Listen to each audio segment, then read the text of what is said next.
സിദ്ദിഖിന്റെ മൂത്ത മകൻ റാഷിൻ സിദ്ദിഖ് അന്തരിച്ചു. വ്യാഴാഴ്ച രാവിലെ കൊച്ചിയിലെ സ്വകാര്യ ആശുപത്രിയിൽ വച്ചായിരുന്നു താരപുത്രന്റെ അന്ത്യം. ഏറെ നാളായി ശ്വാസതടസ്സത്തെ തുടർന്ന് ചികിത്സയിലായിരുന്നു. ഖബറടക്കം ഇന്ന് വൈകിട്ട് 4 മണിക്ക് പടമുകൾ ജുമാ മസ്ജിദിൽ നടക്കും. നടൻ ഷാഹിൽ സിദ്ദിഖ്, ഷർഹീൻ സിദ്ദിഖ് എന്നിവർക്ക് സഹോദരങ്ങളാണ്.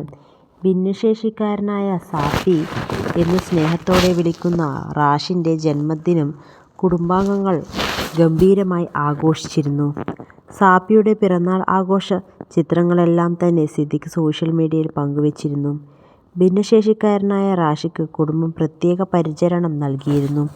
എന്നാൽ അപ്രതീക്ഷിതമായിട്ടുള്ള താരപുത്രന്റെ വിയോഗം സാപ്പി എന്ന് വിളിക്കുന്ന മകനെക്കുറിച്ച് മുൻപ് സിദ്ദിഖ് തുറന്നു സംസാരിച്ചിട്ടുണ്ടെങ്കിലും മകനെ അങ്ങനെ പൊതു ഇടങ്ങളിൽ സിദ്ദിഖ് കൊണ്ടുവരികയോ ചെയ്തിട്ടില്ല. സോഷ്യൽ മീഡിയയിലൂടെയാണ് സാപ്പിയെ കുറിച്ചുള്ള കൂടുതൽ കഥകൾ ചർച്ചയായത്. അടുത്ത സുഹൃത്തുക്കൾക്കും ബന്ധുക്കൾക്കും മാത്രമായിരുന്നു ഈ മകനെക്കുറിച്ച് കൂടുതൽ അറിയാവുന്നത്. ഭിന്നശേഷിക്കാരനായ മകന് സമൂഹത്തിന്റെ സഹതാപം വേണ്ടെന്ന തീരുമാനത്തെ തുടർന്ന് മകന് സാധാരണ ജീവിതം നൽകാനുമായിരുന്നു സിദ്ദിഖ് മകനെ എല്ലാത്തിൽ നിന്നും മാറ്റി നിർത്തിയത് എന്ന് നടൻ ഒരു അഭിമുഖത്തിൽ പറഞ്ഞിരുന്നു.